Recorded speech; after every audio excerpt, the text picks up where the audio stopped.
لله ونعوذ بالله من شرور أنفسنا ومن سيئات أعمالنا من يهد الله فلا مضل له ومن يضلل فلا هادي له الصلاة والسلام على رسول الله سيدنا ومولانا محمد عبد الله لا حول ولا قوة إلا بالله أما بعد. Kepada yang terhormat Ibu Kepala Sekolah SD Negeri Karangtengah 1, yang saya hormati Bapak Ibu Guru beserta jajaran staf-stafnya,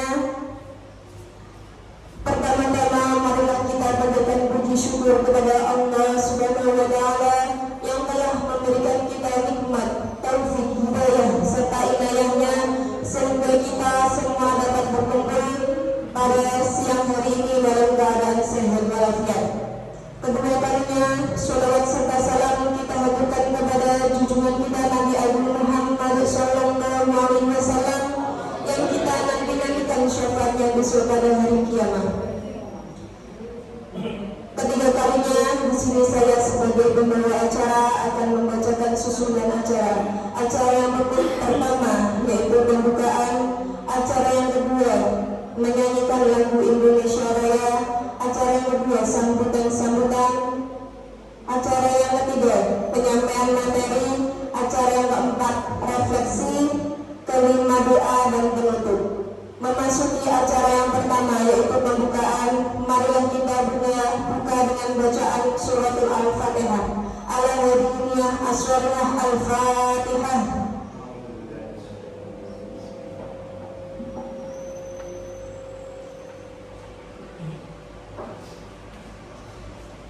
Terima kasih.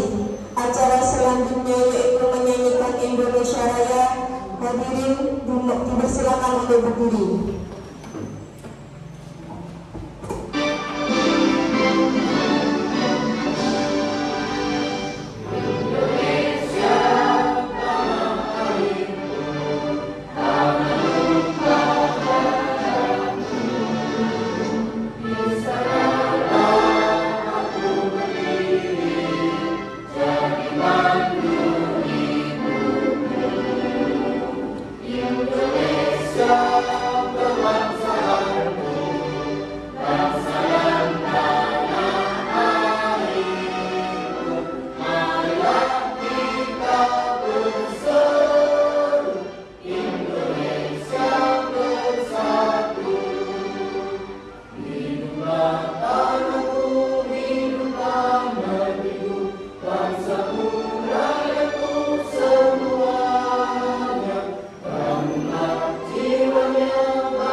Terima kasih.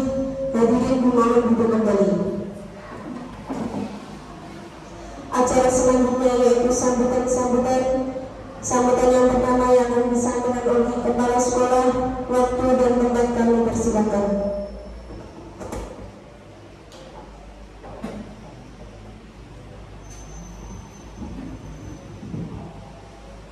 Assalamualaikum warahmatullahi wabarakatuh.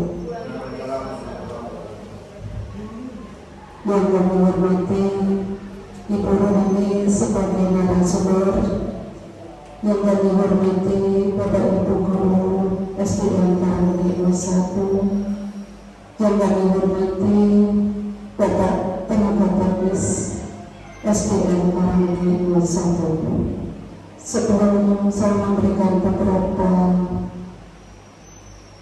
informasi atau beberapa fakta kepada Bapak Ibu semua, marilah kita panjatkan puji syukur terhadap Allah Subhanahu wa Ta'ala bahwa pada siang hari ini kita telah diberi kesehatan sehingga dapat berkumpul di ruangan kelas 5 SDN Karangmegi 01. Salawat serta salam yang selalu kami haturkan kepada junjungan kita Nabi besar Muhammad SAW yang sebaiknya kita mengingatkan di hari akhir nanti.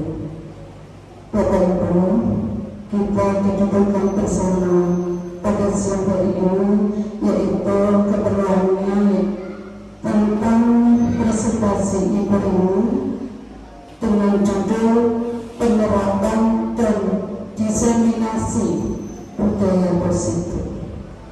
Saya harapkan dari presentasi Ibu ini nanti Bapak Ibu bisa memberikan motivasi kepada siswa dan bisa menumbuhkan kepada siswa baik fisik, otak, hati, watak kepada siswa-siswi SDN Karangmegi 01 dengan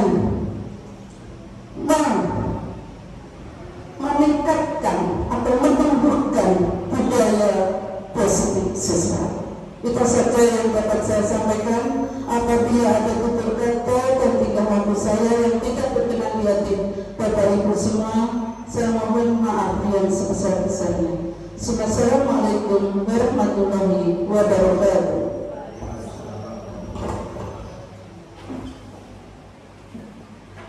Terima kasih. Acara selanjutnya yaitu penyampaian materi yang akan disampaikan oleh narasumber. Waktu dan tempat kami persilakan.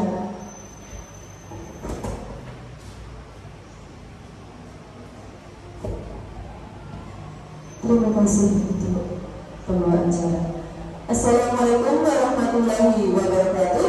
Waalaikumsalam warahmatullahi wabarakatuh.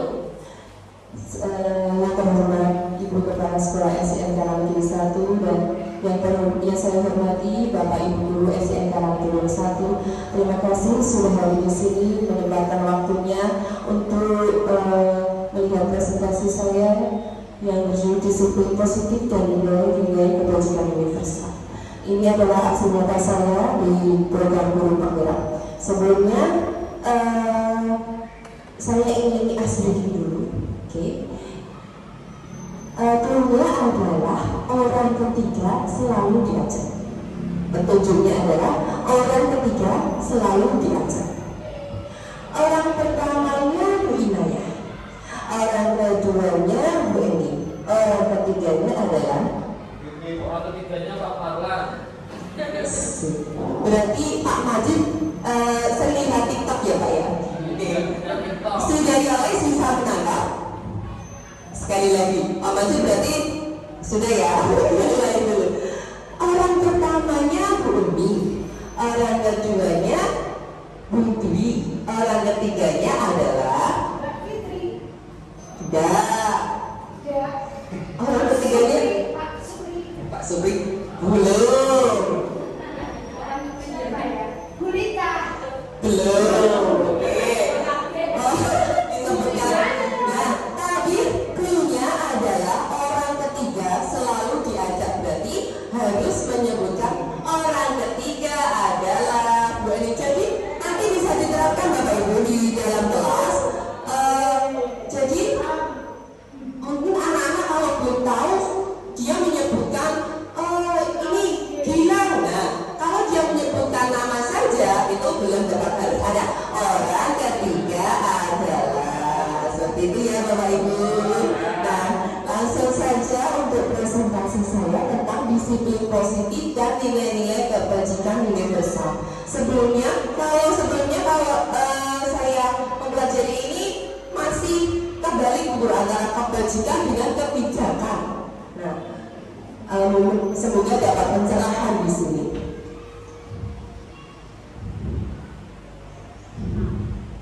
Oke, perubahan paradigma. Nah, ini nanti kita tolong Bapak Ibu, Mas Bi dan Bu Eni bisa memperhatikan ada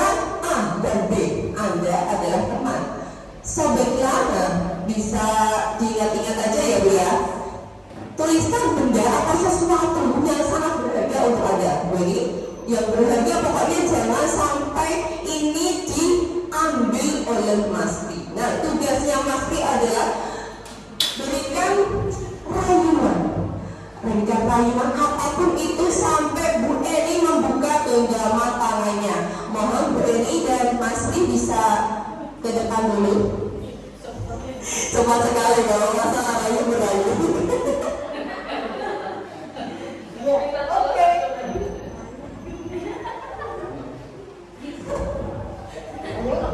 Bu Eni sudah bekerja. Kalau rayuannya lihat dulu rayuan apa dulu.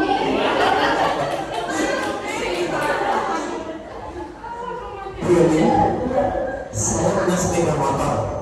Ini tak berikan ke Bu Eni. Tapi saya harus tahu apa yang ada di genggaman Bu Eni itu. Apa ya? Coba kita dulu. Dulu ya. Belum boleh. Belum boleh. Bu Eni, ini tak boleh ini. Saya bawa taksi mobil. Jangan. Nggak boleh lagi ya. Nggak boleh lagi. Tidak boleh memiliki apa yang saya miliki. Ini masih tak boleh lagi. Emas dari atas sampai bawah saya kasih emas ini. Enggak, aku enggak ingin seperti emas apa berapa. Oh, ternyata. Barang berharga bagi saya. Sekali. Terima kasih. Tepuk tangan untuk Meli dan Mas Rina. Oke, untuk Meli bagus sekali untuk kontrolnya. Dia menggenggam apapun dari atas sampai bawah, tidak akan diberikan apa yang ada di bawah. Dan Mas Ri juga punya memberikan rayuan, genggaman, sesemuanya. Nah, sampai Bu Eni tidak melepas. Selanjutnya adalah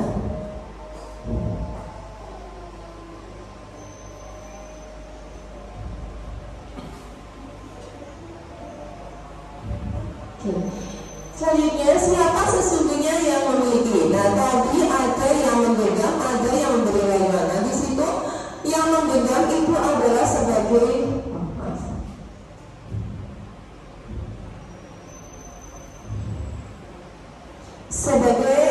kontrol. Yang merayu adalah stimulus respon. Nah, kita mencoba yang pertama stimulus respon. Kita mencoba mengubah agar orang berpandangan sama dengan kita, dan kontrolnya kita berusaha memahami pandangan yang lain tentang dunia. Stimulus respon perilaku buruk dilihat sebagai suatu kesalahan. Kontrolnya semua memiliki tujuan. Orang lain bisa mengontrol saya, hanya saya yang bisa mengontrol diri saya. Yang stimulus selanjutnya yaitu pemaksaan, dan yang terakhir model berpikir menang atau kalah. Dari kontrolnya model berpikir menang kalah. Nah, di sini ada stimulus respon dan stimulus kontrol. Nah, tadi masih sebagai stimulus respon, nah Bu Eni sebagai stimulus kontrol.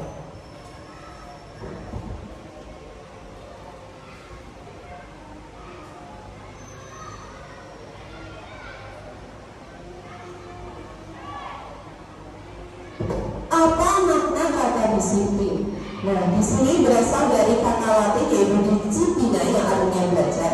Makna asal dari kata ini berkonotasi disiplin diri dari murid-murid Socrates dan Plato. Disiplin diri membuat orang menggali potensi menuju sebuah tujuan apa yang dia hargai. Namun dalam budaya kita, Bapak Ibu, disiplin berubah menjadi sesuatu yang dilakukan seseorang pada orang lain untuk mendapatkan kepatuhan. Kecenderungan umum adalah menghubungkan kata disiplin dengan ketidaknyamanan, bukan dengan apa yang kita hargai atau pencapaian suatu tujuan yang mulia. Nah, kita tahu bahwa ketika anak-anak mendengar kata disiplin itu masih sebagai pemaksaan kepada diri mereka.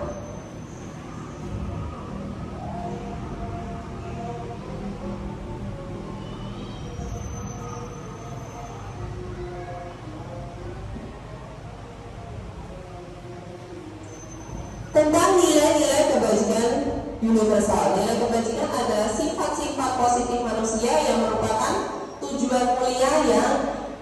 dicapai. Nah, sifat-sifat nilai-nilai tersebut bersifat universal dan lintas bahasa, suku, bangsa, agama maupun latar belakang. Setiap perilaku atau perbuatan memiliki suatu tujuan. Dengan menaikkan nilai-nilai kebajikan yang dinilai seseorang, maka motivasi intrinsiknya akan terbangun sehingga menggerakkan motivasi dari dalam untuk mencapai tujuan. Nah, ini tugas kita nanti Ibu. Kita harus menumbuhkan motivasi intrinsik internal yang ada, intrinsik atau internal yang ada pada diri siswa.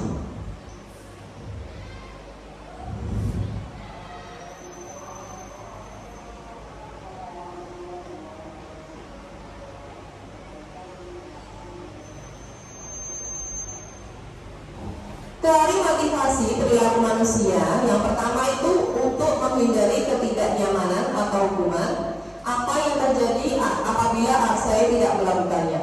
Yang kedua, untuk mendapatkan imbalan dari orang lain atau institusi. Nah, di dua ini adalah motivasi eksternal. Kita melakukan disiplin karena ada motivasi dari luar. Nah, yang ketiga adalah untuk menghargai diri sendiri. Nah, tugas kita adalah nomor 3 ini untuk menghargai diri sendiri. Itu adalah tujuan dari disiplin positif.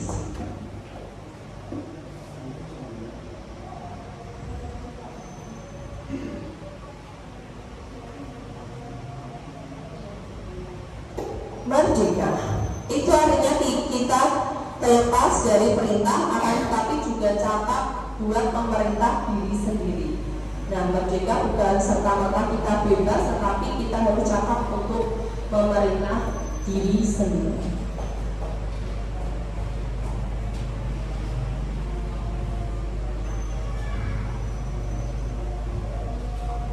Untuk apresiasinya yaitu beri pengakuan khusus, beri pengakuan secara pribadi, beri pengakuan kepada semua murid bergantian, beri pengakuan secara konsisten dan fokus pada proses. Yaitu bentuk ini adalah bentuk program-program kebajikan yang bisa dilakukan di dalam kelas.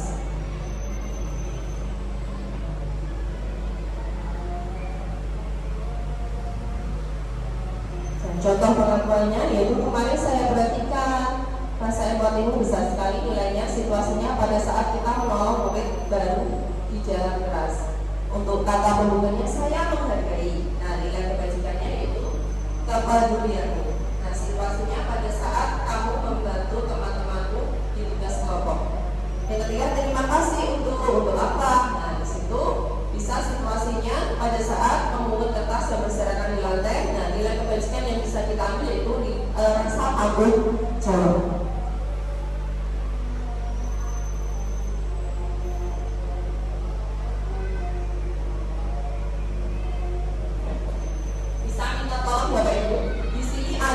Tindakan-tindakan dulu. Mencatat 100 kali di dalam buku kalimat saya tidak akan terlambat lagi karena terlambat ke sekolah. Ini termasuk hukuman atau konsekuensi? Bisa dijawab saja. Kita coba dulu. Konsekuensi yang pertama konsekuensi. Yang kedua adalah lari mengelilingi lapangan basket 2 kali karena terlambat dari sekolah. Hukuman, jelas sih. Yang ketiga, murid diminta untuk push up 15 kali karena tidak menggunakan masker ke sekolah. Hukuman. Yang keempat, menggantikan kertas tugas teman yang telah dicoret-coret. Konsekuensi. Membersihkan tumpahan air di meja tulis karena tersenggol pada saat belajar. Konsekuensi. Murid disuruh untuk mengenakan sepatu selnya di sekolah karena tidak mengenakan sepatu hitam. Oke, ya kita menebak baru. Ada yang menjawab konsekuensi, ada yang menjawab hukuman. Yang terakhir, lari mengelilingi lapangan basket 2 kali karena terlambat 10 menit untuk pelajaran PJOK. Hukuman. Kita lihat Bapak Ibu, apakah betul yang ditebak tadi? Konsekuensi antara konsekuensi. Nah, ini dia. Yang pertama adalah hukuman, kedua hukuman, ketiga hukuman, yang ke-4, 5 konsekuensi, yang ke-6 hukuman, yang terakhir konsekuensi ternyata Bapak Ibu. Nah, kita nanti belajar tentang apa itu hukuman dan apa itu konsekuensi. Nah, di sini perbedaannya Bapak Ibu. Ketika hukuman itu adalah sesuatu yang menyakitkan dan itu harus terjadi. Nah, sedangkan konsekuensi itu sesuatu harus terjadi. Yang selanjutnya membuat anak sakit, kalau konsekuensi membuat anak merasa tidak nyaman dalam jangka waktu pendek. Dilihat dari jangka waktunya ya, kalau hukuman itu lama, kalau konsekuensi itu jangka pendek. Yang selanjutnya adalah anak membenci kedisiplinan. Ketika mau memberikan hukuman, anak-anak itu membenci kedisiplinan. Dan kalau kita melakukan konsekuensi, anak menghargai disiplin. Hukuman dilakukan paksaan dan konsekuensi itu stimulus, tanggapan. Jika ada sesuatu dia tanggap. Nah, itu konsekuensi. Yang selanjutnya mendorong anak menyakiti diri sendiri. Konsekuensinya mendorong anak agar mudah menyesuaikannya. Selanjutnya konsep diri yang buruk, konsekuensi konsep diri yang baik. Anak belajar untuk menyembunyikan kesalahan. Untuk konsekuensi anak belajar mematuhi peraturan. Yang terakhir marah. Perasaannya adalah marah, rasa bersalah, dipermalukan, merasa tidak dihargai. Untuk konsekuensinya kehilangan hak, dibuat tidak nyaman, diasingkan sementara atau temor. Lebih keras ke hukuman ya Bapak Ibu. Selanjutnya adalah tentang prostitusi. Ini yang saya pelajari, yaitu restitusi adalah proses menciptakan kondisi bagi murid untuk memperbaiki kesalahan mereka sehingga mereka bisa kembali pada kelompok mereka dengan karakter yang lebih kuat. Nah, restitusi ini mempunyai 3 tahapan yang bisa dilakukan, yaitu selanjutnya restitusi merupakan proses kolaboratif yang mengajarkan murid untuk mencari solusi. Nah, anak yang disuruh untuk mencari solusi sendiri sebagai tanggung jawab mereka.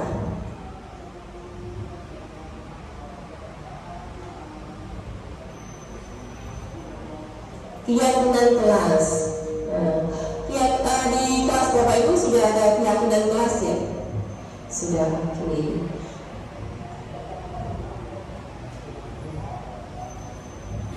Mengapa tidak peraturan saja?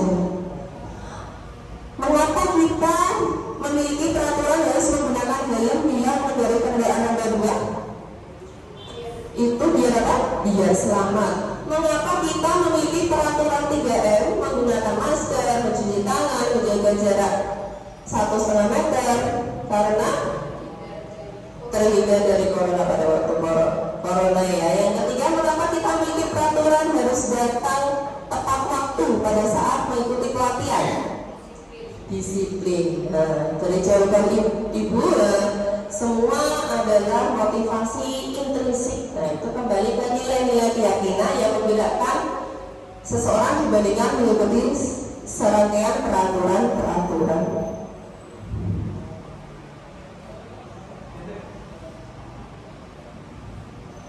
Lingkaran peraturan kelas, di sana ada ketika ada keyakinan kelas, nah menciptakan lingkungan yang positif, dan lingkungan positif tersebut bisa menciptakan budaya yang positif. Ini yang kita harapkan di sekolah kita.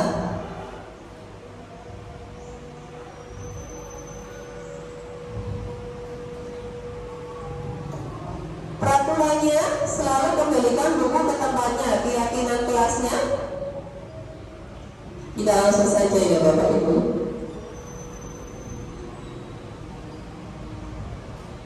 Nah, di sini peraturan. Nah, nilai kebajikan yang bisa kita ambil, yang bisa kita harapkan adalah tanggung jawab. Ketika anak mengambil buku, mengembalikan ke tempatnya, yaitu nilai kebajikannya adalah agar anak terlatih untuk tanggung jawab. Yang kedua, dilarang mengganggu orang lain. Nilai kebajikannya yaitu menghormati orang lain, hadir di sekolah 15 menit sebelum pembelajaran dimulai, itu menghormati orang lain dan berkomitmen. Yang selanjutnya, dilarang melakukan kekerasan. Nah, Keyakinan kelasnya untuk mendapat nilai kebajikan, keselamatan, menghormati orang lain, dilarang menggunakan narkoba, kesehatan, bergantian atau menunggu giliran, yaitu menghormati orang lain, bersabar, gunakan masker, yaitu kesehatan, keselamatan. Selanjutnya yang terakhir, jangan berlari di dalam kelas. Yang diharapkan adalah keselamatan, menghindari keselamatan dan keamanan, untuk keamanan sekitarnya. Kebutuhan dasar manusia, kita sebagai manusia pasti mempunyai kebutuhan dasar. Yang pertama adalah bertahan hidup. Selanjutnya penguasaan, kita butuh penguasaan, kebebasan, kesenangan, dan kasih sayang diterima. Ada 5 di sini kebutuhan dasar hidup manusia.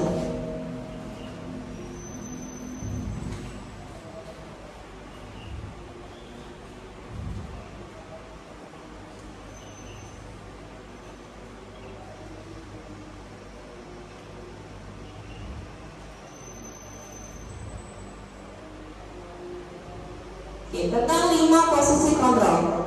Nah, di sini ada 5, yaitu penghukum, pembuat orang bersalah, teman, pemantau, dan manajer. Sedikit cerita Bapak Ibu, sebelum saya mempelajari modul ini tentang budaya positif, posisi saya itu adalah penghukum, Bapak Ibu. Nah, setelah itu saya belajar, saya berusaha menjadi manajer. Nah, di sana itu lebih menghargai diri sendiri, mengajukan pertanyaan-pertanyaan yang positif. Ketika anak melakukan kesalahan, kita seharusnya memposisikan diri sebagai manajer, bukan penghukum.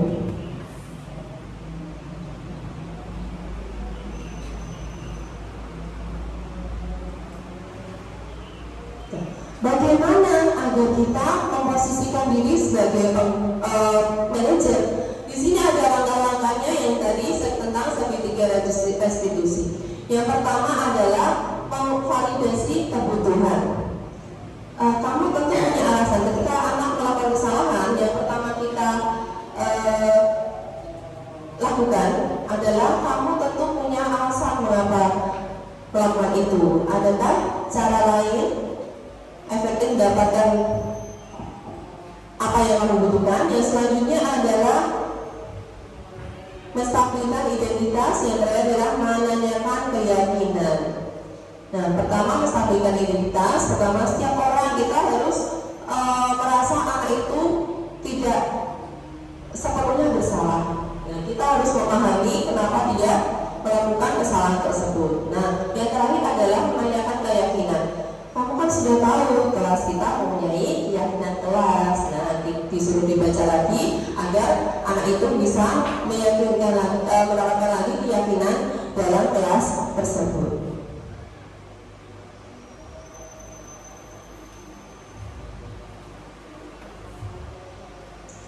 Oke, langkah-langkahnya bisa dilihat Bapak Ibu. Menstabilkan identitas. Kenapa? Agar anak membuat anak itu merasa gagal dan karena menjadi positif terhadap dirinya. Guru bisa berkata, ada beberapa yang bisa Bu Guru Bapak Ibu terapkan. Berbuat salah itu hal yang manusiawi, tidak ada manusia yang sempurna. Jadi kita menstabilkan identitas anak tersebut. Ketika dia melakukan kesalahan, dia tidak merasa gagal. Dia masih bisa punya kesempatan untuk memperbaiki kesalahan tersebut. Langkah selanjutnya yaitu validasi kebutuhan. Nah, setelah kita menstabilkan identitas, kita harus menstabilkan kebutuhan anak agar kita tahu anak-anak mempunyai kebutuhan. Yang 5 dasar kebutuhan tadi yaitu kasih sayang, kebebasan, penguasaan, dan selanjutnya pada dasarnya tindakan manusia tumbuhan adalah memenuhi kebutuhan, kebebasan, cinta dan kasih sayang, kesenangan, dan bertahan hidup. Kita bisa melakukan pernyataan seperti ini, kamu bisa saja melakukan hal buruk itu, tapi kamu tidak melakukannya kan? Nah, kita harus mencari tahu kebutuhan apa yang diinginkan oleh anak tersebut ketika dia melakukan kesalahan. Yang terakhir adalah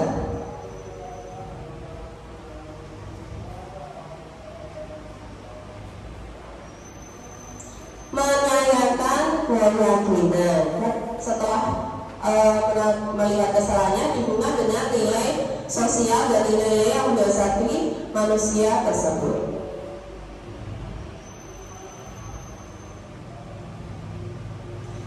Apa ya nilai yang kita bisa percaya di kelas? Nah, itu di kelas kan sudah ada keyakinan jelas kenapa kamu bisa melanggarnya. Nah, di sini ada bagian disiplin positif, teori kontrol dan sepenuhnya. Nah, sekian presentasi saya, Bapak Ibu. Mungkin yang terakhir adalah saya harapkan disiplin positif ini bisa tumbuh di sekolah kita tercinta ini, dan saya berharap Bapak Ibu ketika anak melakukan kesalahan bisa menerapkan, memosisikan diri sebagai manajer. Nah, sekian presentasi dari saya. Wassalamualaikum warahmatullahi wabarakatuh.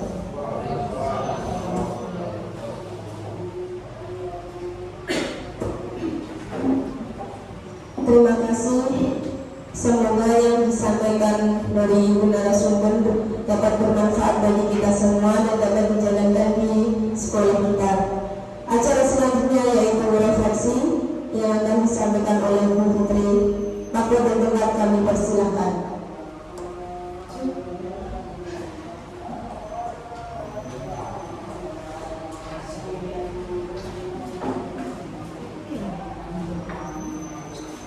Assalamualaikum warahmatullahi wabarakatuh. Setelah saya mendengarkan penjelasan dari Bu ini, saya merefleksikan untuk hari ini paparan dari Bu ini. Insya Allah saya menjadi sadar bahwa selama ini posisi kontrol saya sebagai mendukung, dan semoga kedepannya saya dapat memposisikan sebagai manajer. Terima kasih.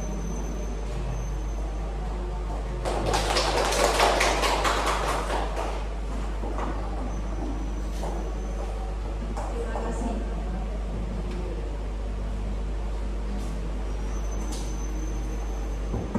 Terima kasih. Acara selanjutnya yaitu doa dan penutup yang akan disampaikan oleh Ketua Majelis Waktu dan tempat kami persilakan.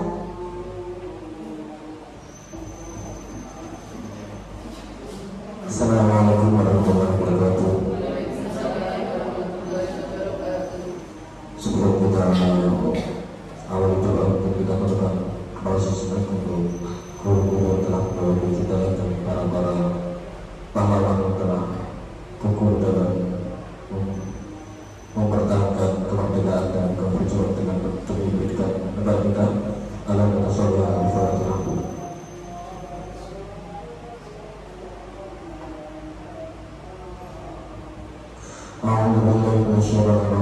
Bismillahirrahmanirrahim. Alhamdulillahirrahmanirrahim. Hamdan wafi ni'mah wa yukafi mazida. Ya Rabbana lakal hamdu wa lakal syukru kama yanbaghi li jalali wajhika wa karim wa ala sultanik. Allahumma shalli wa sallim ala sayyidina Muhammad wa ala alihi wa sahbihi ajma'in.